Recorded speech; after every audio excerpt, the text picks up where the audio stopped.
Hi students, welcome to learn with SRG. അപ്പോൾ നമ്മളിന്ന് നോക്കാൻ പോകുന്ന നമ്മുടെ 2025 SSC GD എക്സാമിൻ്റെ 2021 ചോദിച്ചിട്ടുള്ള പ്രീവിയസ് ഇയർ ക്വസ്റ്റ്യൻസ് ആണ്. ഓൾറെഡി നമ്മൾ 2022 സെറ്റ് നമ്മൾ ചെയ്തതാണല്ലേ. നമ്മൾ ഈ തവണ 2021 പ്രീവിയസ് ഇയർ ക്വസ്റ്റ്യൻസ് ആണ് ഡിസ്കസ് ചെയ്യാൻ പോകുന്നത്. ഓക്കെ, നമുക്ക് നോക്കിയാൽ എന്തൊക്കെ ക്വസ്റ്റ്യൻസ് ആണ് ചോദിച്ചിട്ടുള്ളതെന്ന്. ഫസ്റ്റ് ചോദ്യം,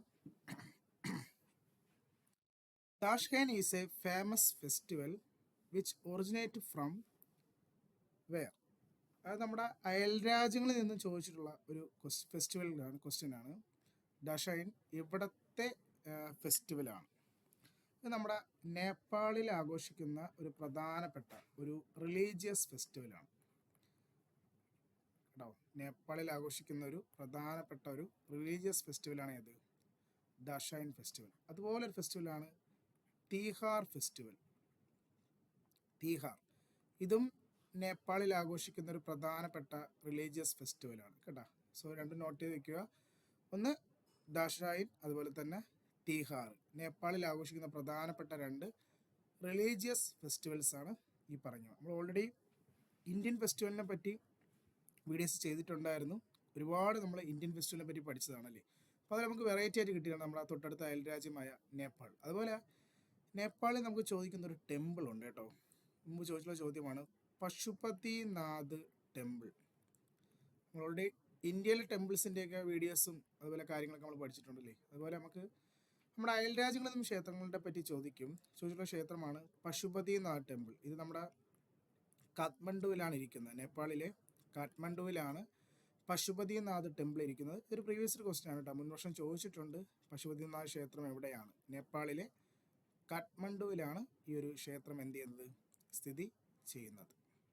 ഓക്കെ, ഇതിന് അടുത്ത ക്വസ്റ്റിലോട്ട് പോയാലോ. നമ്മുടെ അടുത്ത ചോദ്യം, who among the following constructed the Jamat Khana mosque in Delhi? ഡൽഹിയിലെ ജമത് ഖാന മോസ്ക് കെട്ടിയത് ആരാണ്? സോ വളരെ പ്രധാനപ്പെട്ട ഡൽഹിയിലെ ഒരു പള്ളിയാണ് ജമത് ഖാന. അത് കെട്ടിയത് ഓപ്ഷൻ ബി കിസർ ഖാനാണ്. കിസർ ഖാൻ.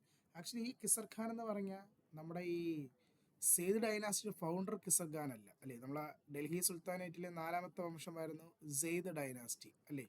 ആ സെയ്ദ് ഡൈനാസ്റ്റി ഫൗണ്ടറിൻ്റെ പേരും കിസർ ഖാനാണ് അല്ലേ. ആ കിസർ ഖാൻ അല്ലേ ഇത് നമ്മുടെ അലാവുദ്ദീൻ ഖിൽജിയുടെ മകനാണ്. അലാവുദ്ദീൻ ഖിൽജിയുടെ സൺ കേട്ടോ. അലാവുദ്ദീൻ ഖിൽജിയുടെ മോനാണ് ഈ കിസർ ഖാൻ. ഈ കിസർ ഖാനാണ് ഡൽഹിയിലെ ജമത് ഖാന മോസ്ക് കെട്ടിയത്. അതുപോലെ നമ്മുടെ കുത്തുബുദ്ദീൻ ഐബക്ക് കെട്ടിയ ഒരു മോസ്ക് ഉണ്ടല്ലേ ഡൽഹിയിൽ തന്നെ. ഏതാ? കുവത്ത് ഉൽ ഇസ്ലാം മോസ്ക് അല്ലേ. നമ്മുടെ ഡൽഹിയിലെ കുവത്തുൽ ഇസ്ലാം പള്ളി അത് കെട്ടിയത് ആരാ? കുത്തുബുദ്ദീൻ ഐബക്കാണ്. അതുപോലെ ഐബക്ക് കെട്ടിയ വേറൊരു പള്ളി അജ്മീറിലുണ്ടല്ലേ. അജ്മീറിൽ ഏത് മോസ്ക? അദായി ദിൻക ജോപ്ര. അദായി ദിൻക ജോപ്ര മോസ്ക് എവിടെയാണ്? അജ്മീറിൽ അല്ലേ. അത് കെട്ടിയത് ആരാണ്? ഐബക്കാണ് അല്ലേ. ഐബക്ക് ഡൽഹി കെട്ടിയ പള്ളിയാണ് കുവത്തുൽ ഇസ്ലാം. അജ്മീറിൽ കെട്ടിയ പള്ളിയാണ് അദായി ദിൻക ജോപ്ര മോസ്ക്. പിന്നെ അതുപോലെ നമ്മുടെ ഈ മുഗൾ ഡൈനാസ്റ്റിയുടെ സമയത്ത് കുറച്ച് പള്ളികൾ കെട്ടിയിട്ടുണ്ടല്ലേ. അല്ല ഡൽഹിയിലെ ജമാ മസ്ജിദ് അല്ലേ. ഡൽഹി ജമാ മസ്ജിദ് ആരാ ബിൽഡ് ചെയ്ത? ഷാജഹാനാണ് അല്ലേ. നമ്മുടെ ഷാജഹാനാണ് ഡൽഹി ജമാ മസ്ജിദ്. അതുപോലെ മോത്തി മസ്ജിദ് ഉണ്ടല്ലേ. നമ്മൾ മോത്തി മസ്ജിദിന്റെ ക്വസ്റ്റ്യൻ നേരത്തെ കണ്ടിട്ടുള്ളതാണല്ലേ. 3 അടുത്താണ് മോത്തി മസ്ജിദ്. എവിടെയൊക്കെ? ആഗ്രയിൽ, ദെൻ ഡൽഹിയിൽ, ദെൻ ലാഹോറിൽ. 3 അടുത്ത് നമ്മൾ മോത്തി മസ്ജിദ് കണ്ടതാണല്ലേ. ആഗ്രയിൽ കെട്ടിയത് ആരാ? ആഗ്രയിലെ മോത്തി മസ്ജിദ് കെട്ടിയത് ഷാജഹാൻ അല്ലേ. ഡൽഹിയിലാണെങ്കിൽ ഷാജഹാന്റെ മകനായ ഔറംഗസീബ്. ലാഹോറിൽ ഷാജഹാന്റെ അച്ഛനായ ആരാ? ജഹാംഗീർ അല്ലേ.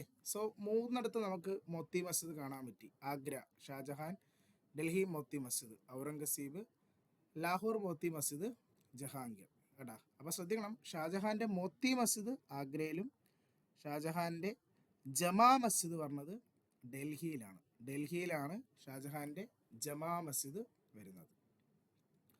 ഓക്കെ, സോ ഈ മോസ്കിന്റെ പേര് ജമത് ഖാന. ഡൽഹിയിലെ പള്ളിയാണ്. അത് കെട്ടിയത് അലാവുദ്ദീന്റെ മോനായ കിസർ ഖാനാണ് നിർമ്മിച്ചത്.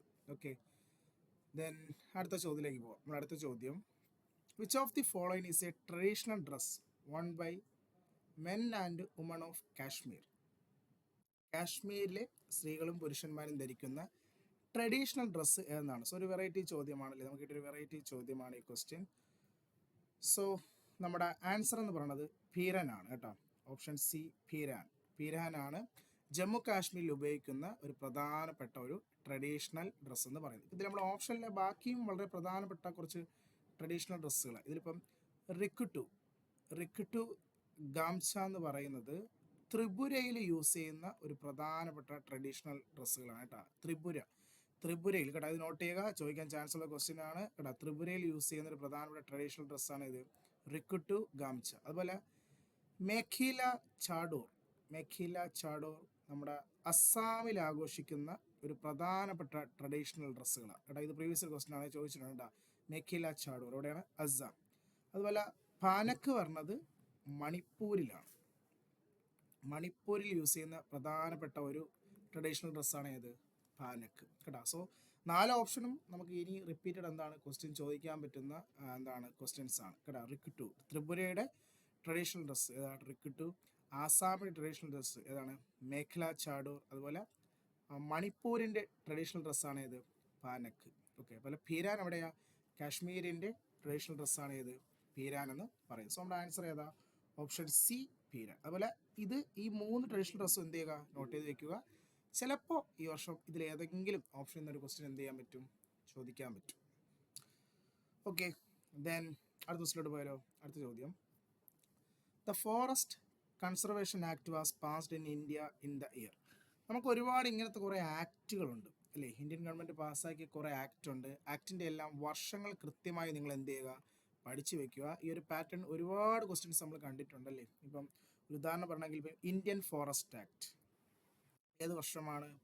ഇന്ത്യൻ ഫോറസ്റ്റ് ആക്ട് പാസ് ചെയ്തത് 1927 അല്ലേ. 1927 ഇന്ത്യൻ ഫോറസ്റ്റ് ആക്ട് എന്ത് ചെയ്യുന്നത്? പാസ് ചെയ്തത്. അപ്പോൾ നമുക്ക് ആ 27 തിരിച്ചിട്ടാൽ 72 ആവും അല്ലേ. 1972 ആവും അല്ലേ. സോ 1972 എന്താ? നമ്മുടെ വൈൽഡ് ലൈഫ് പ്രൊട്ടക്ഷൻ ആക്ട് അല്ലേ. നമ്മുടെ വന്യജീവി സംരക്ഷണ നിയമം 1972 അല്ലേ. 1900 കണ്ട 27 അങ്ങ് തിരിച്ചിട്ടപ്പോൾ 72. 1927 ഏതാ? ഇന്ത്യൻ ഫോറസ്റ്റ് ആക്ട് ഇല്ലേ, ഇന്ത്യൻ വന നിയമം. ആ വനത്തിലെ മൃഗങ്ങളെ സംരക്ഷിക്കുന്ന നിയമം അത് വന്നത് 1972. 27 തിരിച്ചിട്ടാൽ 72 അല്ലേ. സോ 1972 എന്താ? വൈൽഡ് ലൈഫ് പ്രൊട്ടക്ഷൻ ആക്ട് അല്ലേ. അതുപോലെ the forest conservation act pass ചെയ്തത് 1980 കേട്ടോ. 1980 ഫോറസ്റ്റ് കൺസർവേഷൻ ആക്ട് പാസ് ചെയ്തത്. അതിലൊരു ആക്റ്റാണ് നമ്മുടെ എൻവയോൺമെൻറ്റൽ പ്രൊട്ടക്ഷൻ ആക്ട്. ചോദിക്കുന്ന ചോദ്യമാണ്, എൻവയോൺമെൻറ്റൽ പ്രൊട്ടക്ഷൻ ആക്ട് ഏത് വർഷം? 1986. 1986 എൻവയോൺമെൻറ്റൽ പ്രൊട്ടക്ഷൻ ആക്ട് ഇന്ത്യയിൽ എന്ത് ചെയ്ത്? പാസ് ചെയ്ത. സോ ഒരു ഇമ്പോർട്ടൻറ്റ് ക്വസ്റ്റ്യൻ ആണ് കേട്ടോ. എൻവയോൺമെൻറ്റൽ പ്രൊട്ടക്ഷൻ ആക്ട് ഏത് വർഷമാണ്? 1986. വൈൽഡ് ലൈഫ് പ്രൊട്ടക്ഷൻ ആക്ട് ഏത്? വൈൽഡ് ലൈഫ് പ്രൊട്ടക്ഷൻ ആക്ട് 1972 അല്ലേ. വന്യജീവി സംരക്ഷണ നിയമം അത് വെച്ച് ഇങ്ങനെ പഠിച്ചു വെച്ചു. വന്യജീവികളെ സംരക്ഷിക്കുന്ന നിയമമാണ് 1972. ആ 72 നമ്മുടെ ബംഗാൾ കടുവ, ബംഗാൾ ടൈഗർ ഇന്ത്യയുടെ ആരാവുന്നത്? നാഷണൽ അനിമൽ ആവുന്ന അല്ലേ. 1972 ബംഗാൾ കടുവ നമ്മുടെ ആരാവുന്നത്? നാഷണൽ അനിമൽ ആവുന്നതും തൊട്ടടുത്ത വർഷം 1973 ഇന്ത്യയിൽ പ്രോജക്ട് ടൈഗർ എന്ന പദ്ധതി എന്താവുകയും ചെയ്യുന്നു? ലോഞ്ച് ആവുകയും ചെയ്യുന്നു. സോ പ്രോജക്ട് ടൈഗർ പദ്ധതി ലോഞ്ചായ വർഷം 1973. അപ്പോൾ 72-ഉം 73-യും തമ്മിൽ മാറിപ്പോയില്ല. 72-ൽ കടുവ നമ്മുടെ എന്തായി? ദേശീയ മൃഗവും. 73-ൽ പ്രോജക്ട് ടൈഗർ എന്ത് ചെയ്യുന്നു? ലോഞ്ച് ചെയ്യുന്നു കേട്ടോ. പ്രോജക്ട് ടൈഗർ ലോഞ്ച് ചെയ്യുന്നു. ആ കടുവ നമ്മുടെ ദേശീയ മൃഗം കാരണമായ ഒരു ആക്ട് കൂടിയാണ് ഏത്? Wild life protection act 1972. Okay, ഇതുപോലുള്ള ആക്റ്റുകൾ കൃത്യമായി പഠിച്ചു വയ്ക്കുക. എക്സാം പോയിന്റ് ഓഫ് വ്യൂ ഈ ആക്റ്റുകളും ഇതിൻ്റെ വർഷങ്ങളും എന്ത് ചെയ്യാറുണ്ട്? സ്ഥിരമായി ചോദിക്കാറുണ്ട്. ഓക്കെ, ദെൻ അടുത്ത ക്വസ്റ്റിലോട്ട് പോയാലോ. നമ്മുടെ അടുത്ത ചോദ്യം, in which of the following years was the Indian museum in Calcutta founded? ഏത് വർഷമാണ് കൽക്കട്ടയിലെ ഇന്ത്യൻ മ്യൂസിയം സ്ഥാപിച്ചത്? അപ്പോൾ ഇന്ത്യൻ മ്യൂസിയം ഇരിക്കുന്ന സ്ഥലം ഏതാ? കൽക്കട്ട അല്ലെ. ഇന്ത്യൻ മ്യൂസിയം ഇരിക്കുന്ന സ്ഥലം ഏതാണ്? കൽക്കട്ടയാണ്. അത് ഏത് വർഷമാണ് എന്താണ് ഓപ്പൺ ചെയ്തത് അല്ലേ. എന്താണ് ഓപ്പൺ ചെയ്തത്? ഫൗണ്ട് ചെയ്താണ് ചോദ്യം. സോ നമ്മുടെ വർഷം 1814 കേട്ടോ. 1814. 1814 കൽക്കട്ടയിൽ ഇന്ത്യൻ മ്യൂസിയം എന്ത് ചെയ്യുന്നത് സ്ഥാപിച്ചത് കേട്ടോ. ഇന്ത്യൻ മ്യൂസിയം സ്ഥാപിച്ച വർഷമാണ് 1814 കൽക്കട്ടയിൽ ഇന്ത്യൻ മ്യൂസിയം എന്ത് ചെയ്യുന്നത് സ്ഥാപിച്ചത്. സോ നോട്ട് ചെയ്ത് വെച്ചോ, ചിലപ്പോൾ റിപ്പീറ്റ് അടിച്ച് ഈ ക്വസ്റ്റിനൊക്കെ കിട്ടാൻ ചാൻസ് ഉണ്ട്. സോ ഇങ്ങനത്തെ ക്വസ്റ്റ്യൻസ് ഒക്കെ ജസ്റ്റ് ക്വസ്റ്റ്യനും ആൻസറും ഒന്ന് ഓർത്ത് വെച്ചാൽ മതി. ചിലപ്പോൾ എന്ത് ചെയ്യാം, സെയിം ക്വസ്റ്റ്യൻ റിപ്പീറ്റ് അടിച്ച് എന്ത് ചെയ്യും, കാരണം ഇത് 2021 ചോദിച്ചതാണ്. അപ്പോൾ ചിലപ്പോൾ 25 ചോദിക്കാൻ എന്താണ് ചാൻസും കാണും. സോ ഓർത്ത് വയ്ക്കുക, ഇന്ത്യൻ മ്യൂസിയം ഫൗണ്ട് ചെയ്തത് കൽക്കട്ടയിലാണ്. ഏത് വർഷം? 1814. ഓക്കെ, അടുത്ത ദിവസം പോയാലോ. അടുത്ത ചോദ്യം, where did table tennis originate from? നല്ലൊരു ചോദ്യം കേട്ടോ. ടേബിൾ ടെന്നീസ് എവിടെ നിന്നാണ് ഒറിജിനേറ്റ് ചെയ്തത്? ആക്ച്വലി നമ്മുടെ ടേബിൾ ടെന്നീസിന് ഒരു പഴയ ഒരു പേരുണ്ട് കേട്ടോ. ടേബിൾ ടെന്നീസിന്റെ ഒരു പഴയ പേരാണ് പിങ് പോങ് ഗെയിം എന്ന് പറയും. കണ്ടോ, നല്ലൊരു പേരല്ലേ, ping pong. Ping pong game എന്നാണ് ആരറിയപ്പെട്ടിരുന്നത്? Table tennis. ഇത് ഒറിജിനേറ്റ് ചെയ്തത് ഇംഗ്ലണ്ടിൽ നിന്നുമാണ് കേട്ടോ. ഇംഗ്ലണ്ടിൽ നിന്നുമാണ് എന്ത് ടേബിൾ ടെന്നീസ് ഒറിജിനേറ്റ് ചെയ്തത്. ഇതിൽ ചില ആൾക്കാർ, ഒരുപാട് ആൾക്കാരെടുത്ത് ഉത്തരം വരുന്നത് ചൈന. കാരണം എന്താ, ഈ ചൈനയും ടേബിൾ ടെന്നീസും തമ്മിലൊരു ബന്ധമുണ്ട് അല്ലേ. കാരണം എന്താ, ചൈനയുടെ നാഷണൽ സ്പോർട്സ് ആണ് അല്ലേ, ചൈനയുടെ ദേശീയ എന്താണ് വിനോദമാണ് ഏത്, നാഷണൽ സ്പോർട്സ് ആണ് ഏത്, ടേബിൾ ടെന്നീസ് അല്ലേ. ചൈനയുടെ നാഷണൽ സ്പോർട്സ് ആണ് ഏത്, ടേബിൾ ടെന്നീസ്. അപ്പോൾ ഒരുപാട് ആൾക്കാർ എടുത്ത ഒരു രാജ്യമായിരുന്നു ഏത്, ചൈന. പക്ഷേ ചൈനയിലല്ല ടേബിൾ ടെന്നീസ് ഉടലെടുത്തത്. ടേബിൾ ടെന്നീസ് ഉടലെടുത്തത് എവിടെ നിന്നാണ്? ഇംഗ്ലണ്ടിൽ നിന്നുമാണ്. ഇംഗ്ലണ്ടിൽ നിന്നുമാണ് ടേബിൾ ടെന്നീസ് എന്ത് ചെയ്തത്, ഉടലെടുത്തത്. ഓക്കെ, സോ ക്യാമല ഒരുപാട് പേര് ഉത്തരവെടുത്തതായിരുന്നു ചൈന. കാരണം ഇതായിരുന്നു, ചൈനയുടെ നാഷണൽ സ്പോർട്സ് എന്താണ്, ടേബിൾ ടെന്നീസ് ആണ്. അതുപോലെ ടേബിൾ ടെന്നീസിന്റെ ഒരു പഴയ പേരാണ് എന്ത്, പിങ് പോങ് എന്ന് പറയും. പിങ് പോങ് ഗെയിം, ടേബിൾ ടെന്നീസിന്റെ പഴയ പേരാണ് എന്ത്, പിങ് പോങ് ഗെയിം എന്ന് പറയുന്നത്. അതൊരു ചോദ്യം, നല്ലൊരു ചോദ്യം ആയിരുന്നു കേട്ടോ. ഓക്കെ, ദെൻ അടുത്ത ക്വസ്റ്റിലോട്ട് പോയാലോ. നമ്മുടെ അടുത്ത ചോദ്യം, which of the following years was the communist party of India founded? അപ്പോൾ ഈ കമ്മ്യൂണിസ്റ്റ് പാർട്ടി ഓഫ് ഇന്ത്യ നമുക്ക് രണ്ട് രീതിയിലായി ക്വസ്റ്റ്യൻ ചോദിക്കുന്നത്. അതായത് ഇപ്പോൾ ഈ ക്വസ്റ്റ്യൻ്റെ ഉത്തരം 1920 കാരണം കമ്മ്യൂണിസ്റ്റ് പാർട്ടി ഓഫ് ഇന്ത്യ രൂപീകരിച്ചത് 1920 താഷ്കണ്ടിലാണ്. ഇവിടെയാണ് താഷ്കണ്ട്. 1920 താഷ്കണ്ടിലാണ് കമ്മ്യൂണിസ്റ്റ് പാർട്ടി ഓഫ് ഇന്ത്യ എന്ത് ചെയ്യുന്നത്, രൂപീകരിച്ചത്. അത് ഏത് വർഷം? 1920. അപ്പോൾ 1920 എവിടെയാണ് രൂപീകരിച്ചതെന്ന് ചോദിച്ചാൽ താഷ്കണ്ടിലാണ്. പക്ഷേ ഇന്ത്യയിൽ കമ്മ്യൂണിസ്റ്റ് പാർട്ടി രൂപീകരിച്ചത് 1925 ഇന്ത്യയിൽ കേട്ടോ. സോ ആ ക്വസ്റ്റ്യൻ കൃത്യമായി നോക്കണേ. കാരണം എന്താ, ഇത് ഇപ്പോൾ ഈ ഓപ്ഷൻ വെച്ച് നമുക്ക് ഉത്തരം എടുക്കാൻ പറ്റൂ കേട്ടോ. ഇപ്പം കമ്മ്യൂണിസ്റ്റ് പാർട്ടി ഓഫ് ഇന്ത്യ 1920 രൂപീകരിച്ചു. എവിടെയാണ് രൂപീകരിച്ചത്? താഷ്കണ്ടിൽ. ഇന്ത്യയിൽ കാൺപൂരിലാണ് 1925 രൂപീകരിച്ചത്. സോ ഇത് നമുക്ക് ഓപ്ഷൻ വെച്ച് എടുക്കാൻ പറ്റും. ഇപ്പോൾ ഇതിൽ 20 ഉണ്ടെങ്കിൽ 20 ആൻസർ, ഇപ്പോൾ 25 ഉണ്ടെങ്കിൽ 25 ആൻസർ. സോ രണ്ടും ഒരുമിച്ച് എന്തായാലും വരില്ല. 1920 1925 എന്ത് ചെയ്യത്തില്ല, ഒരുമിച്ച് വരത്തില്ല കേട്ടോ. ഇതിൽ ഏതെങ്കിലും ഒരു ഉത്തരവാണ് എന്ത് ശരി കേട്ടോ. അപ്പം 1920 രൂപീകരിച്ചു. എവിടെയാ? താഷ്കണ്ടിലാണ്. ദെൻ 1925 നമ്മുടെ കാൺപൂരിൽ എന്ത് ചെയ്യുന്നത്, ഇത് പിന്നെയും രൂപീകരിച്ചത്. നമ്മുടെ എം എൻ റോയ് ആണല്ലോ ഇതിൻ്റെ സ്ഥാപകൻ. എം എൻ റോയ് ആണ് കമ്മ്യൂണിസ്റ്റ് പാർട്ടി ഓഫ് ഇന്ത്യയുടെ എന്തെന്ന് പറയുന്നത്, സ്ഥാപകൻ എന്ന് പറയുന്നത്. സോ ഈ ക്വസ്റ്റ്യൻ നിങ്ങൾ കൺഫ്യൂസ്ഡ് ആവില്ല കേട്ടോ. 1920 ശരിയാണ്, 25 എന്താണ് ശരിയാണ്. അത് ഓപ്ഷൻ വെച്ച് നമുക്ക് എടുക്കാൻ പറ്റൂ. സോ 1920 താഷ്കണ്ടിലും 1925 കാൺപൂരിൽ, നമ്മുടെ കാൺപൂരിലുമാണ് എന്ത്, ഈ കമ്മ്യൂണിസ്റ്റ് പാർട്ടി ഓഫ് ഇന്ത്യ എന്ത് ചെയ്യുന്നത്, രൂപീകരിച്ചത്. സോ അത് ഈ ക്വസ്റ്റ്യൻ വരുമ്പോൾ നമുക്ക് ഓപ്ഷൻ വെച്ച് എന്ത് ചെയ്യാൻ പറ്റൂ, ആൻസർ എടുക്കാൻ പറ്റും. സോ രണ്ട് ഉത്തരവും ശരിയാണ്. 1920 ഓർത്ത് വയ്ക്കുക, 25 എന്ത് ചെയ്യുക, ഓർത്ത് വയ്ക്കുക. 20 താഷ്കണ്ടിൽ, 25 എവിടെയാണ്, കാൺപൂരിലാണ് കമ്മ്യൂണിസ്റ്റ് പാർട്ടി ഓഫ് ഇന്ത്യ എന്ത് ചെയ്തത്, രൂപീകരിച്ചത്. സോ ഈ ക്വസ്റ്റ്യൻ ശരിക്കും പറയാൻ ഞാനും ആദ്യം കണ്ടപ്പോൾ ഒരു കൺഫ്യൂസ്ഡ് ആയ ഒരു ചോദ്യമായിരുന്നു. പക്ഷേ ഇതിങ്ങനെയാണ് ഉത്തരം. ഓപ്ഷൻ വെച്ച് നമുക്ക് ഇതിൻ്റെ ആൻസർ എന്ത് ചെയ്യാൻ പറ്റൂ, എടുക്കാൻ പറ്റും. ഓക്കെ, ദെൻ അടുത്ത ക്വസ്റ്റിലോട്ട് പോയാലോ. അടുത്ത ചോദ്യം, where did Buddha give the last sermon before his Mahanirvana? എവിടെയാണ് ബുദ്ധൻ അദ്ദേഹത്തിൻ്റെ അവസാനത്തെ sermon, before his Mahanirvana? Mahanirvana എന്ന് പറഞ്ഞാൽ ബുദ്ധൻ എന്താണ്, ബുദ്ധൻ്റെ സമാധിയാണല്ലേ. ബുദ്ധൻ്റെ ഡെത്തിനെ സൂചിപ്പിക്കുന്ന ഒരു കാര്യമാണ്, വാക്കാണ് മഹാനിർവാണ എന്ന് പറയുന്നത് അല്ലേ. സോ അത് എവിടെ വെച്ചാണ് നടന്നതെന്നാണ് നമ്മുടെ ചോദ്യം. സോ ബുദ്ധൻ മഹാനിർവാണം നടത്തിയ സ്ഥലം എവിടെ? കൂശി നഗരമാണ് അല്ലെ. ഓപ്ഷൻ ഡി ആണ് ആൻസർ അല്ലെ. ഓപ്ഷൻ ഡി, കൂശി നഗരത്തിൽ വെച്ചാണ് ബുദ്ധൻ എന്താവുന്നത്, മഹാനിർവാണത്തിന്റെ സമാധി സ്ഥലം അല്ലെ. സാരാനാഥ് എന്തായിരുന്നു?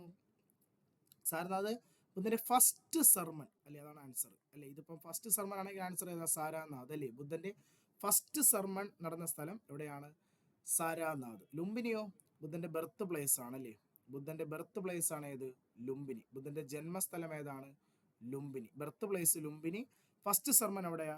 സാരാനാഥ്. ലാസ്റ്റ് സർമൺ, ബുദ്ധന്റെ ലാസ്റ്റ് സർമൺ നടന്ന സ്ഥലമാണ് ഏത്? കൂശി നഗരം. സോ ഓപ്ഷൻ ഡി കൂശി നഗരം ബുദ്ധന്റെ ലാസ്റ്റ് സർമൺ നടന്ന സ്ഥലം. സോ നല്ലൊരു ചോദ്യം, നല്ലൊരു ക്വസ്റ്റ്യൻ ആണ് കേട്ടോ. സോ ബുദ്ധന്റെ ലൈഫിൽ ഒരു മറ്റൊരു കണ്ടല്ലേ, നിർവ്വാണ.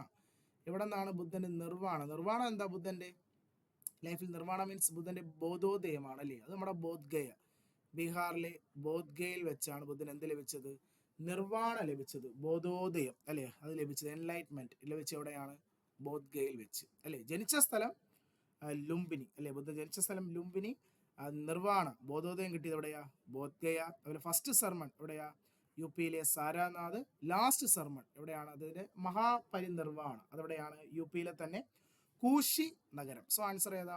ഓപ്ഷൻ ഡി കൂശി നഗരമാണ് ആൻസർ. ഓക്കെ, ദെൻ അടുത്ത ക്വസ്റ്റിനോട്ട് പോയാലോ?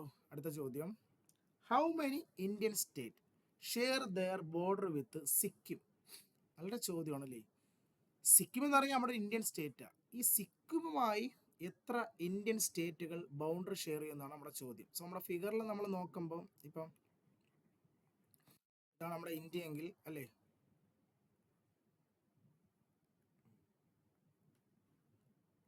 അല്ലേ ഇതാണ് നമ്മുടെ സിക്കിം അല്ലേ? ഇതാണ് നമ്മുടെ സിക്കിം. സിക്കിമിന്റെ ഒരു വശത്താര നേപ്പാളും മറുവശത്താര ഭൂട്ടാൻ. സോ ഇതാണ് നമ്മുടെ സിക്കിം എന്ന് പറയുന്നത്.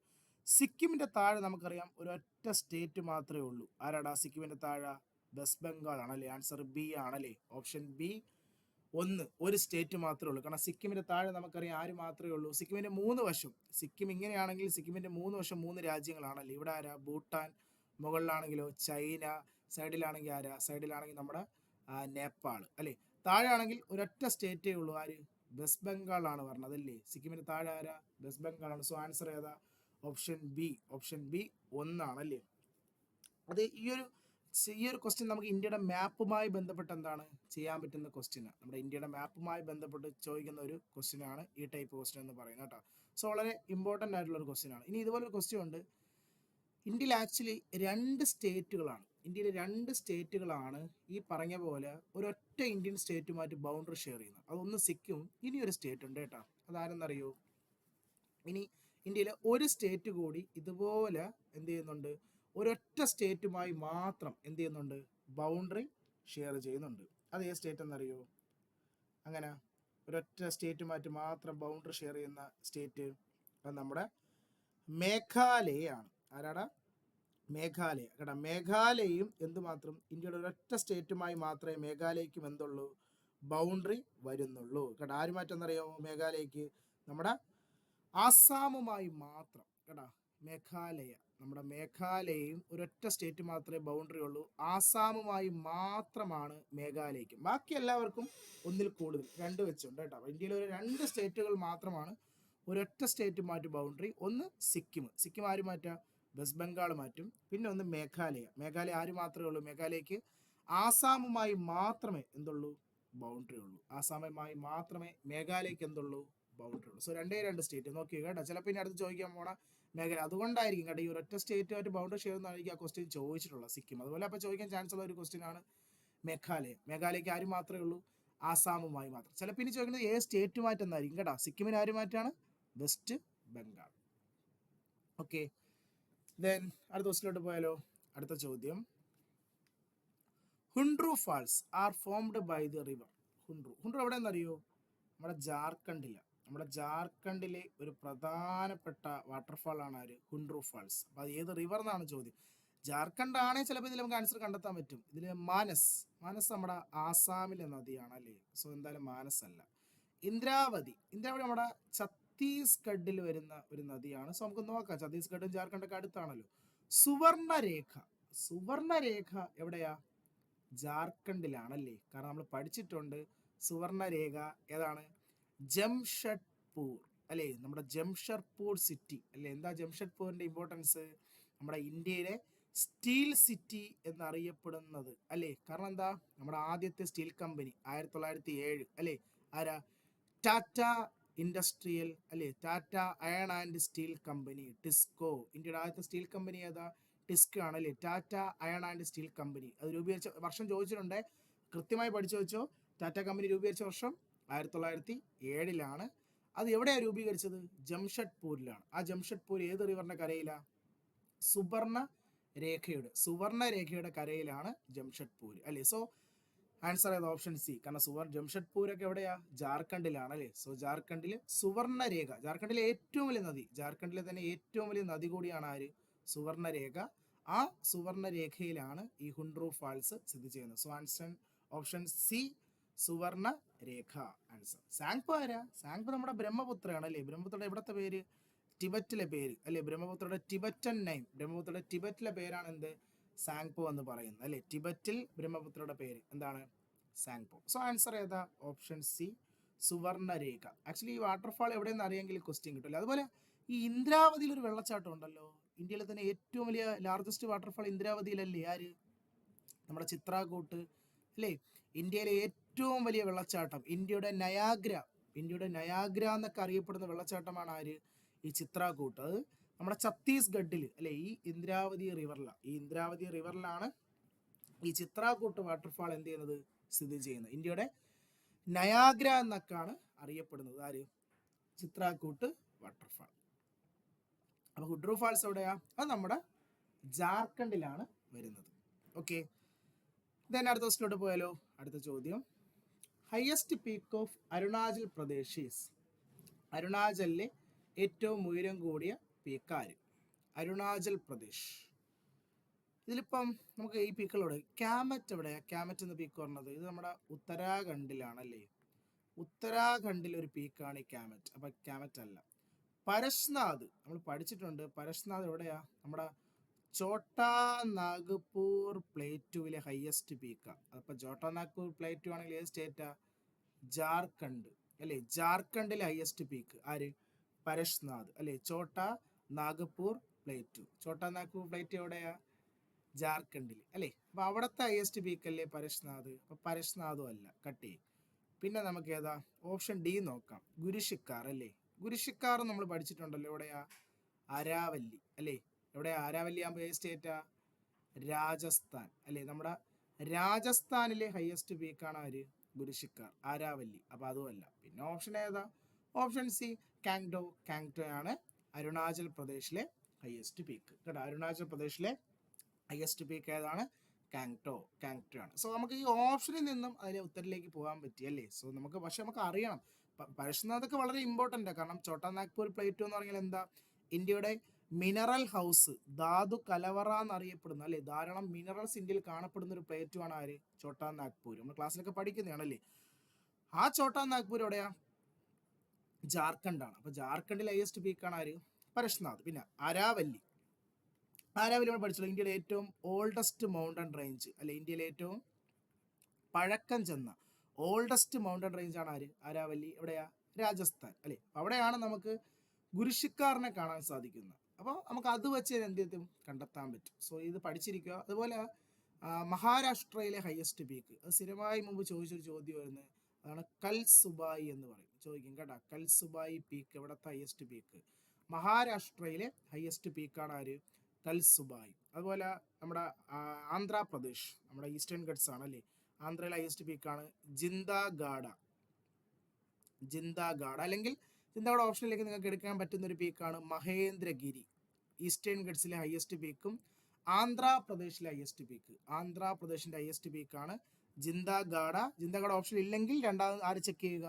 മഹേന്ദ്രഗിരിയെ ചെക്ക് ചെയ്യുക. പിന്നെ ഒഡീഷ, നമ്മുടെ ഒഡീഷയിലെ ഹയസ്റ്റ് പീക്കാണ് ഡിയോമാലി. ഒഡീഷ ഈസ്റ്റേൺ ഗഡ്സ് ആണ് കേട്ടോ. ഈസ്റ്റേൺ ഗഡ്സ് തന്നെയാണ് പറഞ്ഞത്. ഒഡീഷ ഡിയോമാലി, ഒഡീഷയുടെ എന്താണ്? Highest peak. അതുപോലെ കേരളം, നമ്മുടെ കേരളത്തിന്റെ ഹയസ്റ്റ് പീക്ക് ആരാ? കേരളത്തിൻ്റെത് ആനമുടി അല്ലെ. നമ്മുടെ ആനമുടിയാണ് കേരളത്തിന്റെ എന്താണ്? Highest peak. അതുപോലെ മധ്യപ്രദേശ്, നമ്മുടെ മധ്യപ്രദേശിന്റെ ഹയസ്റ്റ് പീക്കാണ് ആര്? ധൂപ് ഗർഗ്.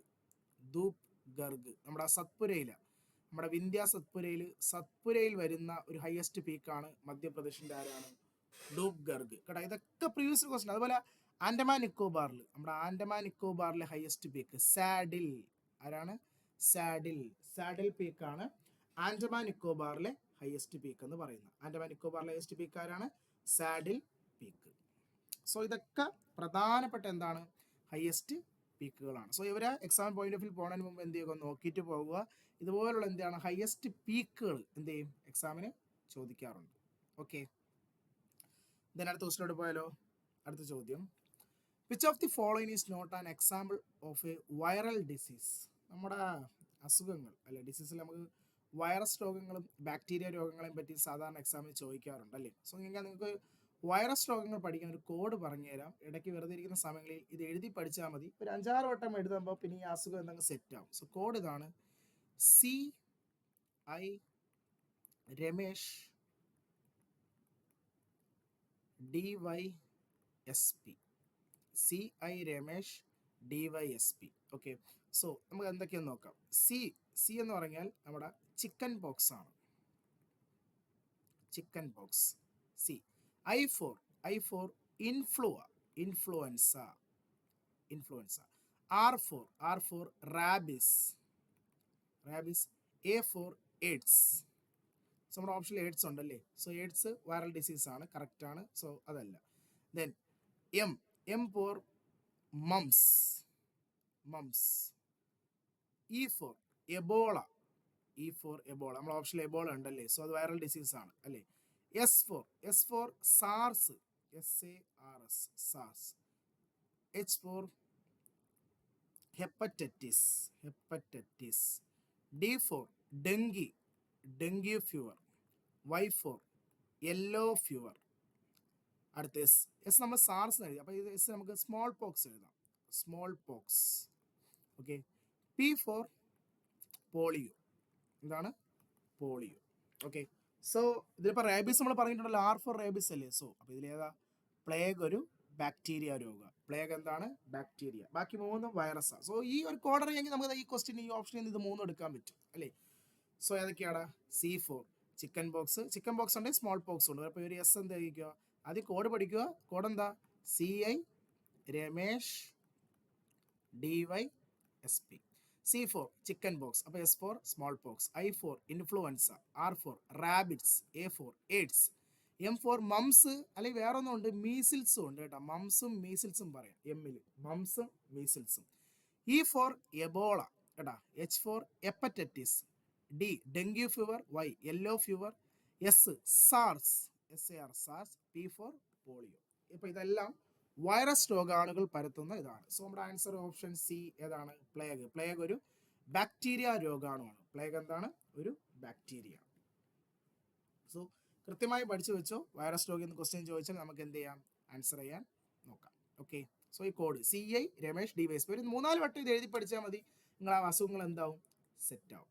ഓക്കെ, ദെൻ അടുത്ത സ്ലോട്ട് പോവാം. Rani ki Vav is situated on the banks of which river? ഈ റാണി കി വാവ് എന്ന് പറഞ്ഞാൽ നമ്മുടെ യുനെസ്കോയുടെ വേൾഡ് ഹെറിറ്റേജ് സൈറ്റ് ആണല്ലേ. യുനെസ്കോ വേൾഡ് ഹെറിറ്റേജ് സൈറ്റ് ആണ്. നമ്മുടെ 100 രൂപയുടെ പുറകിൽ കാണുന്നത് ഇതിൻ്റെ പടമാണല്ലേ. ഇതെവിടെയാ? അങ്ങ് ഗുജറാത്തിലാണല്ലേ. നമ്മുടെ ഗുജറാത്തിലാണ് ഇരിക്കുന്നത്. നമ്മുടെ 100 രൂപയുടെ പുറകിലുണ്ട്. യുനെസ്കോ വേൾഡ് ഹെറിറ്റേജ് സൈറ്റ് ആണ്. അപ്പോൾ ഗുജറാത്തിലെ റിവറൊക്കെ നമുക്ക് നോക്കാം ആദ്യം. കാവേരി ഗുജറാത്തിലെ റിവറാണോ? അല്ല. താപ്തി ഗുജറാത്തിലെ റിവറാണ്. സരസ്വതി ഗുജറാത്തിലെ റിവറാണ്. കൃഷ്ണ അല്ല. സോ താപ്തി അല്ലേ കൃഷ്ണ അല്ലേ. നമ്മൾ താപ്തിയിൽ ഒരിടത്തും അങ്ങനെ റാണി കി വാവിനെ പറ്റി ക്ലാസ്സിൽ പഠിച്ചിട്ടുണ്ടോ? ഇല്ല. So answer option C Saraswati നദിയുടെ കരയിലാണ് എന്ത് സ്ഥിതി ചെയ്യുന്നത്? റാണി കി വാവ് സ്ഥിതി ചെയ്യുന്നത് കേട്ടോ. റാണി കി വാവ് എവിടെയാണ്? സരസ്വതി നദിയുടെ കരയിലാണ് റാണി കി വാവ്. നമ്മുടെ യുനെസ്കോയുടെ തന്നെ വേൾഡ് ഹെറിറ്റേജ് സൈറ്റ് കൂടിയാണ് ഏത്? റാണി കി വാവ് എന്ന് പറയുന്നത്. ഓക്കെ, ദെൻ അടുത്ത ക്വസ്റ്റിനോട്ട് പോയാലോ. അടുത്ത ചോദ്യം, which of the following sports is A William Jones cup associated? നമ്മുടെ സ്പോർട്സിലെ കപ്പുകളാണല്ലേ. ഇത് കൃത്യമായി പഠിക്കുക. ഒരുപാട് ടൈപ്പ് ക്വസ്റ്റ്യൻ നമ്മൾ കണ്ടു അല്ലെ. ഈ ടൈപ്പ് അല്ലെ, പല സ്പോർട്സ്. ഇത് അടുത്തൊരു സ്പോർട്സ് ആണ് വില്യം ജോണസ് കപ്പ്. ഏത് സ്പോർട്സുമായി ബന്ധപ്പെട്ടതാണ്? ഓപ്ഷൻ ബി ബാസ്കറ്റ് ബോൾ ആണ് കേട്ടോ. ഒരു ബാസ്കറ്റ് ബോൾ ടൂർണമെന്റ് ആണ് വില്യം ജോണസ് കപ്പ് എന്ന് പറയുന്നത്. എന്ത് കപ്പാണ്? Basketball. ഒരു ബാസ്കറ്റ് ബോൾ ടൂർണമെന്റിൽ എത്ര പേരാ വരുന്നത്? ഒരു ടീമിൽ 5 പേരാണ് അല്ലേ. ഒരു ബാസ്കറ്റ് ബോൾ ഗെയിമിൽ ഒരു ടീമിൽ എത്ര പേര് വരും? 5 പേരാണ് വരുന്നത് അല്ലേ. 5 പേരാണ് വരുന്നത്. അതുപോലെ നമ്മുടെ ബാസ്കറ്റിന്റെ ഫെഡറേഷൻ ഏതാണ്? FIBA അല്ലേ, ഫെഡറേഷൻ ഇന്റർനാഷണൽ ബാസ്കറ്റ്ബോൾ അസോസിയേഷൻ അല്ലേ, FFIBA കേട്ടാ.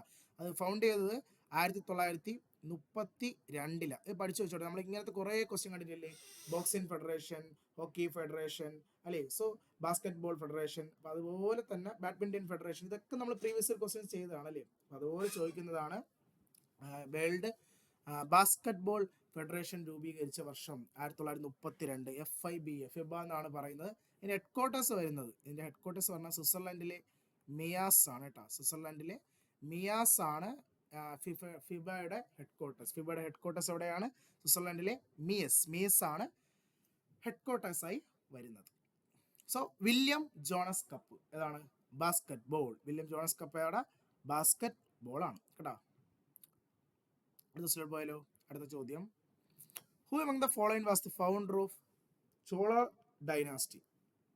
ചോളന്മാർ അല്ലേ, ചോളവംശത്തിന്റെ സ്ഥാപകൻ. നമുക്കിങ്ങനെ ഫൗണ്ടേഴ്സ് എക്സാമിന് എന്ത് ചെയ്യാറുണ്ട്, ഹിസ്റ്ററിയിൽ ചോദിക്കാറുണ്ട് അല്ലെ. ചോളന്മാർ എന്ന് പറഞ്ഞാൽ വളരെ പ്രധാനപ്പെട്ട ഡൈനാസ്റ്റിയാണ് അല്ലെ. ഫൗണ്ടർ ആരടാ? ഓപ്ഷൻ സി വിജയലയ അല്ലെ. വിജയലയാണ് ചോളവംശത്തിന്റെ ഫൗണ്ടർ. അവരുടെ ക്യാപിറ്റൽ എവിടെയാ? തഞ്ചൂർ. നമ്മുടെ തഞ്ചാവൂരാണ് ചോളന്മാരുടെ ക്യാപിറ്റൽ. ആരാ സ്ഥാപകൻ? വിജയലയാണ് ചോളവംശത്തിന്റെ എന്ത് സ്ഥാപകൻ എന്ന് പറയുന്നത് അല്ലേ. അത് നമ്മൾ വളരെ ഇമ്പോർട്ടൻ്റ് ആണ്. അതുപോലെ പല്ലവ ഡൈനാസ്റ്റിയുടെ ഫൗണ്ടർ ആരാ? പല്ലവ സിംഹവിഷ്ണു അല്ലേ. പല്ലവ ഡൈനാസ്റ്റിയുടെ സ്ഥാപകൻ ആരാടാ? സിംഹവിഷ്ണു. അതുപോലെ ചാലുക്യ ഡൈനാസ്റ്റിയോ? ചാലുക്യ ഡൈനാസ്റ്റിയുടെ സ്ഥാപകൻ പുലക്കേശി ഒന്നാമൻ അല്ലേ. പുലക്കേശി. അതുപോലെ രാഷ്ട്രകൂടാണെങ്കിലോ ചോളന്മാരുടെ ശത്രുക്കളായിരുന്നല്ലേ ആര്? രാഷ്ട്രകൂടാസ് എന്ന് പറയുന്ന ആരാ? രാഷ്ട്രകൂടയുടെ ഫൗണ്ടർ ആരാ? ദന്തി ദുർഗ അല്ലെ. ദന്തി ദുർഗയാണ് രാഷ്ട്രകൂട വംശത്തിന്റെ എന്തെന്ന് പറയുന്നത്? സ്ഥാപകൻ എന്ന് പറയുന്നത് കേട്ടോ. സോ കൃത്യമായി പഠിച്ചു വയ്ക്കുക. എക്സാം പോയിന്റ് ഓഫ് വ്യൂ എന്താണ്? ഫൗണ്ടേഴ്സ് നമുക്ക് എന്ത് ചെയ്യാറുണ്ട്? ചോദിക്കാറുണ്ട്. സോ കൃത്യമായി പഠിച്ചു വെച്ചാൽ നമുക്ക് എന്ത് ചെയ്യാൻ പറ്റും? അത് ആൻസർ ചെയ്യാൻ സാധിക്കുന്നതാണ്. ഓക്കെ, ദെൻ അടുത്ത ക്വസ്റ്റിലോട്ട് പോയാലോ. നമ്മുടെ അടുത്ത ചോദ്യം, Gurmukhi script was invented by which of the following guru? Gurmukhi script അല്ലെ, നമ്മുടെ ഈ സിഖ് മതക്കാർ ഉപയോഗിച്ച ഒരു പ്രധാനപ്പെട്ട ലിപിയാണ് ഗുരുമുഖി എന്ന് പറയുന്നത്. ആ ഗുരുമുഖി ആരാണ് കണ്ടുപിടിച്ചതെന്നാണ് ചോദ്യം. സോ നമ്മുടെ രണ്ടാമത്തെ ഗുരു, സെക്കൻഡ് ഗുരുവായ ഗുരു അംഗദാണ് ഗുരുമുഖി സ്ക്രിപ്റ്റ് ഇൻവെന്റ് ചെയ്തത് കേട്ടോ. ഗുരുമുഖി സ്ക്രിപ്റ്റ് കണ്ടെത്തിയതാരുടെ? രണ്ടാമത്തെ സിഖ് ഗുരു അല്ലെ. സിഖ് ഗുരുവിൽ രണ്ടാമത്തെ ആളാണ് ഗുരു അംഗദ്. അംഗദാണ് ഈ സ്ക്രിപ്റ്റ് ഉണ്ടാക്കിയത്. അപ്പോൾ ഈ സ്ക്രിപ്റ്റ് വെച്ച് നമ്മുടെ ഈ സിഖ് മതക്കാരുടെ ഒരു പുണ്യ ഗ്രന്ഥമുണ്ടല്ലോ, ഏതാ? ഗുരുഗ്രന്ഥ് സാഹിബ് അല്ലെ. സിഖ് മതക്കാരുടെ ഹോളി ബുക്കാണ് ഏത്? ഗുരുഗ്രന്ഥ് സാഹിബ് അഥവാ ആദി ഗ്രന്ഥം എന്ന് പറയും അല്ലേ. അതാരാ എഴുതിയത്? അതെഴുതിയത് അഞ്ചാമത്തെ ഗുരുവായ ആര്? അർജൻ അല്ലേ. നമ്മുടെ അർജൻ ദേവ് അല്ലേ. നമ്മുടെ അഞ്ചാമത്തെ ഗുരുവാണ് ആര്? അഞ്ചാൻ. ഈ 6 മാറ്റി എണ്ണിട്ടാൽ 5 ആവൂലേ. അഞ്ചാമത്തെ ഗുരു ആര്? അർജൻ ദേവ്. ഓപ്ഷൻ ഡി കണ്ട, അർജൻ ദേവ്. പുള്ളിയാണ് ഈ ബുക്ക് എഴുതിയത് അല്ലെ. ഈ ബുക്ക് എഴുതിയത് ആരാ? അർജൻ ദേവാണ്. പക്ഷെ അർജൻ ദേവ് അത് യൂസ് ചെയ്തിരിക്കുന്ന സ്ക്രിപ്റ്റ് ഏതാ? ഗുരുമുഖി സ്ക്രിപ്റ്റ് ആണ്. ആ ഗുരുമുഖി സ്ക്രിപ്റ്റ് അർജൻ ദേവല്ല കണ്ടെത്തിയത്. ഗുരുമുഖി സ്ക്രിപ്റ്റ് കണ്ടെത്തിയത് ആരാ? രണ്ടാമത്തെ ഗുരുവായ ഗുരു അംഗദാണ് ഗുരുമുഖി സ്ക്രിപ്റ്റ് കണ്ടെത്തിയത് കേട്ടോ. ആ സ്ക്രിപ്റ്റ് ഉപയോഗിച്ച് ഹോളി ബുക്കായ ആദി ഗ്രന്ഥ് ഗുരുഗ്രന്ഥ് സാഹിബ് എഴുതിയത് ആരാ? അഞ്ചാമത്തെ ഗുരുവായ ആര്? അർജൻ ദേവാണ് ആ ഹോളി ബുക്ക് എഴുതിയത്. ഓക്കെ, ദെൻ അടുത്ത ക്വസ്റ്റിലോട്ട് പോയാലോ. അടുത്ത ചോദ്യം,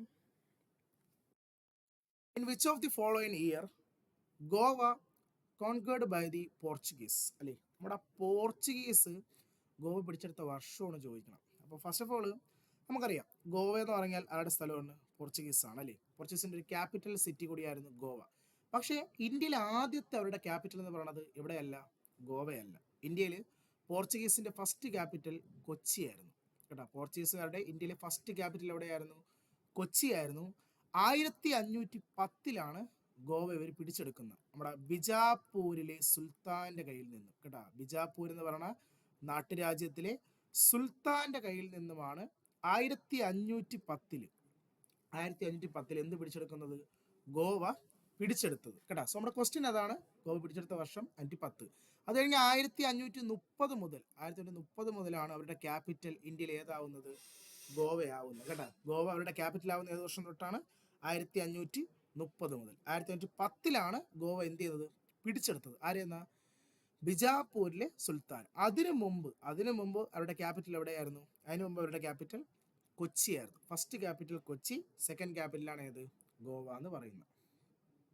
ഓക്കെ, ദെൻ അടുത്ത ക്വസ്റ്റിലോട്ട് പോയാലോ? നമ്മുടെ അടുത്ത ചോദ്യം, when was the imperial bank of India established? എന്നാണ് ഇംപീരിയൽ ബാങ്ക് ഓഫ് ഇന്ത്യ രൂപീകരിച്ചത്? സോ ഇംപീരിയൽ ബാങ്ക് നമുക്കറിയാം, നമ്മുടെ സ്റ്റേറ്റ് ബാങ്ക് ഓഫ് ഇന്ത്യയുടെ ഒരു പഴയ പേരാറ്റ് വരും അല്ലേ?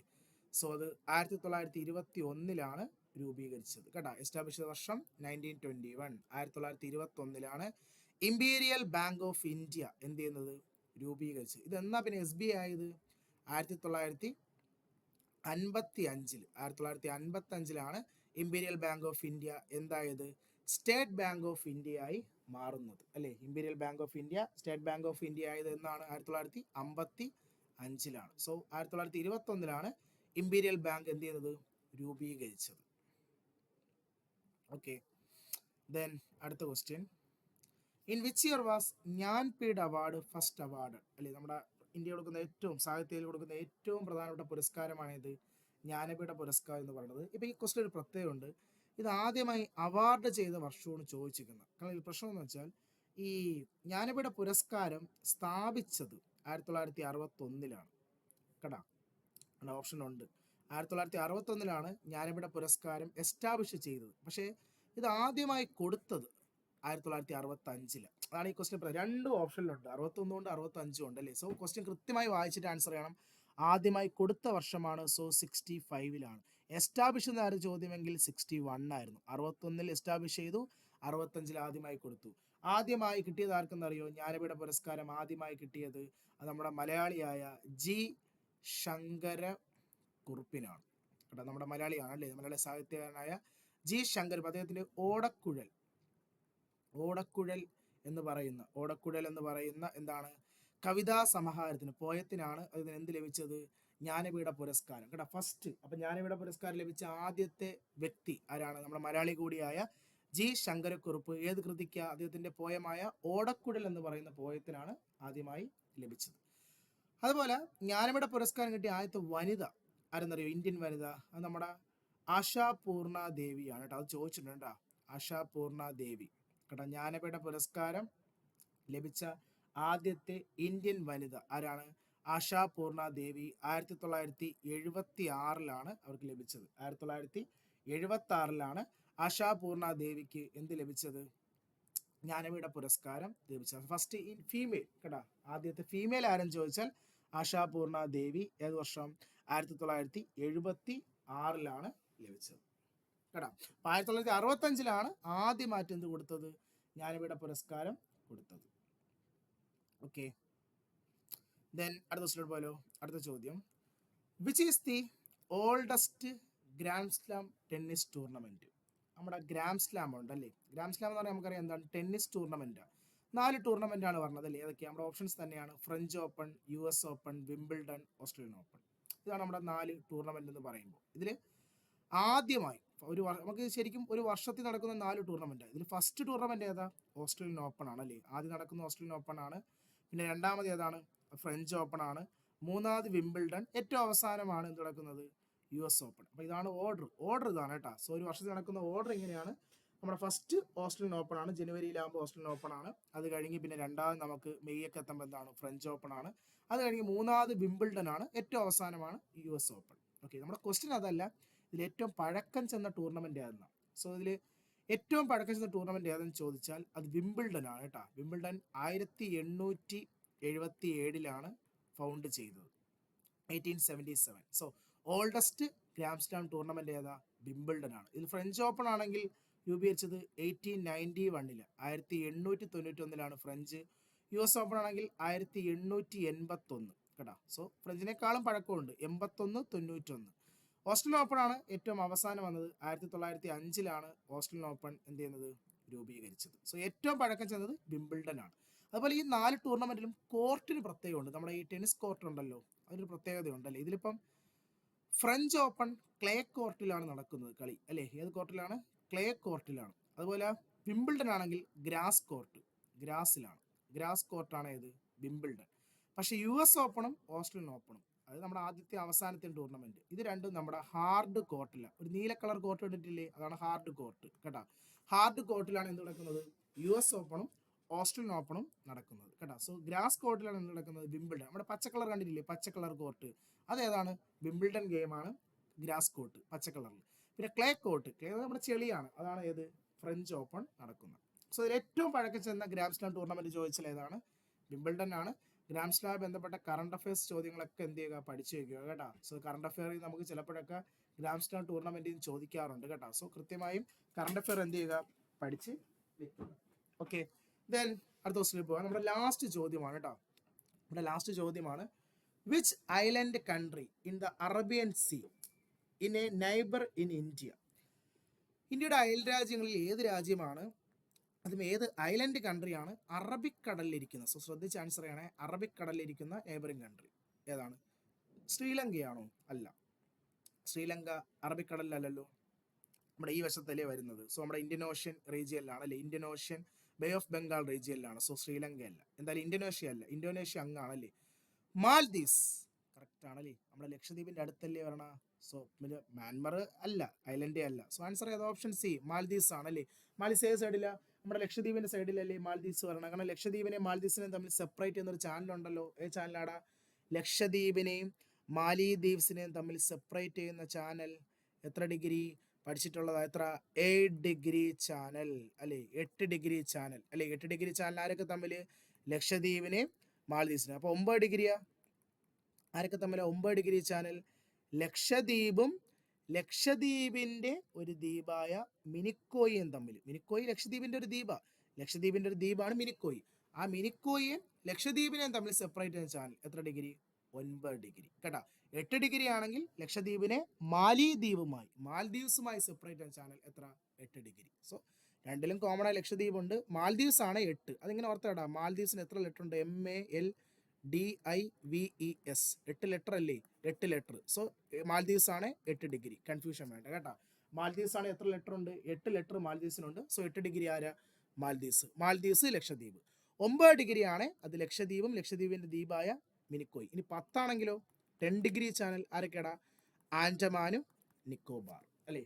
ആൻഡമാൻ നിക്കോബാർ ആണ് ഇത് 10 ഡിഗ്രി ചാനൽ, 10 ഡിഗ്രി ചാനൽ ആരൊക്കെ തമ്മിലാണ്, ആൻഡമാനെയും നിക്കോബാറിനെയും തമ്മിൽ സെപ്പറേറ്റ് ചെയ്യുന്ന ചാനൽ എത്ര degree, 10 degree channel separates Andaman Nicobar. ഓക്കെടാ. അപ്പോൾ ഞാനിപ്പോൾ ഇവിടെ ഒരു 2021 GDയിലെ 20 ക്വസ്റ്റ്യൻസ് ആണ് നമ്മുടെ എടുത്തിട്ടുള്ളത്.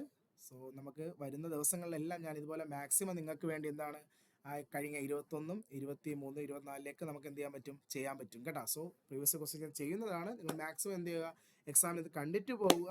നിങ്ങൾക്ക് ഭാഗ്യമുണ്ട് ഇതുപോലുള്ള ഈ സെയിം ക്വസ്റ്റ്യൻ തന്നെ ചിലപ്പോൾ എന്ത് ചെയ്യാം നിങ്ങൾക്ക് ചോദിച്ചു. ഇതിപ്പോൾ നമ്മൾ കണ്ട ചില വർഷങ്ങളൊക്കെ ഇല്ലേ, അതേപാട് ചിലപ്പോൾ എന്ത് ചെയ്യാം ചോദിക്കും.